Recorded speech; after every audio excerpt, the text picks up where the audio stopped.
BD bank পাড়ায় নতুন একটি এপিসোডে আপনাদের স্বাগতম। আজ আমরা বাংলাদেশ কৃষি ব্যাংকের এফডিআর-এর বৃদ্ধি পাওয়া মুনাফা সম্পর্কে আলোচনা করব। আপনি যদি চ্যানেলে নতুন হয়ে থাকেন তাহলে অবশ্যই চ্যানেলটি সাবস্ক্রাইব করে বেল আইকনটি বাজিয়ে রাখুন।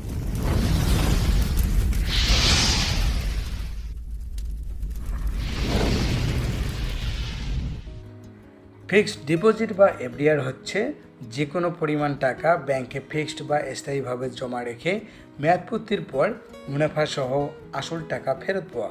বাংলাদেশ কৃষি ব্যাংক এফডিআরে দিচ্ছে সর্বোচ্চ মুনাফা।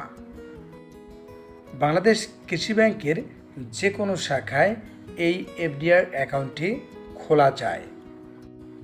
বাংলাদেশ কৃষি ব্যাংকের এফডিআরে জমাকৃত টাকার বিপরীতে গ্রাহক বিপদকালীন সময়ে লোন সুবিধা পেয়ে থাকে। গ্রাহক এই লোন ইএমআই পদ্ধতিতে বা এককালীন পরিশোধ করতে পারবেন। বাংলাদেশ কৃষি ব্যাংকে এফডিআরের মেয়াদপূর্তির পূর্বে টাকা উত্তোলনের সুবিধা রয়েছে। বাংলাদেশ কৃষি ব্যাংক 1 মাস মেয়াদি এফডিআরের যে কোনো পরিমাণ টাকায় মুনাফা প্রদান করে 7%। 3 মাস মেয়াদি এফডিআরে বাংলাদেশ কৃষি ব্যাংক যে কোনো পরিমাণ টাকায় মুনাফা প্রদান করে 8.50%। 6 মাস মেয়াদি এফডিআরে বাংলাদেশ কৃষি ব্যাংক যে কোনো পরিমাণ টাকায় মুনাফা প্রদান করে 8.75%।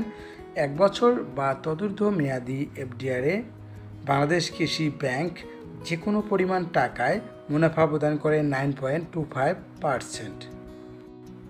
অর্থাৎ বাংলাদেশ কৃষি ব্যাংক ফিক্সড ডিপোজিট বা এফডিআরে সর্বনিম্ন 7% থেকে সর্বোচ্চ 9.25% মুনাফা প্রদান করে। বাংলাদেশ কৃষি ব্যাংক 1 লক্ষ টাকায় 1 বছরে ট্যাক্স কর্তনের পূর্বে মুনাফা দিচ্ছে 9,250 টাকা। ট্যাক্স কর্তনের পূর্বে 1 লক্ষ টাকায় মাসিক মুনাফা দিচ্ছে 770 টাকা। গ্রাহকের টিন সার্টিফিকেট থাকলে 10% ট্যাক্স কর্তনের পর নিট মুনাফা দিচ্ছে 693 টাকা। গ্রাহকের টিন সার্টিফিকেট না থাকলে 15% ট্যাক্স কর্তনের পর মাসিক মুনাফা দিচ্ছে 655 টাকা। বাংলাদেশ কৃষি ব্যাংকে এফডিআর অ্যাকাউন্টটি করতে কি কি ডকুমেন্ট লাগে? অ্যাকাউন্ট হোল্ডারের এনআইডি বা পাসপোর্ট বা জন্ম নিবন্ধন বা ড্রাইভিং লাইসেন্স এর ফটোকপি, অ্যাকাউন্ট হোল্ডারের সাম্প্রতিক তোলা পাসপোর্ট সাইজের 2 কপি ছবি, অ্যাকাউন্ট হোল্ডারের ছবি যা পরিচায়ক বা ইন্ট্রোডিউসার দ্বারা সত্যায়িত হতে হবে, নমিনির এনআইডি বা পাসপোর্ট বা জন্ম নিবন্ধন বা ড্রাইভিং লাইসেন্সের ফটোকপি, নমিনির 1 কপি সদ্য তোলা পাসপোর্ট সাইজের ছবি যা অ্যাকাউন্ট হোল্ডার দ্বারা সত্যায়িত হতে হবে।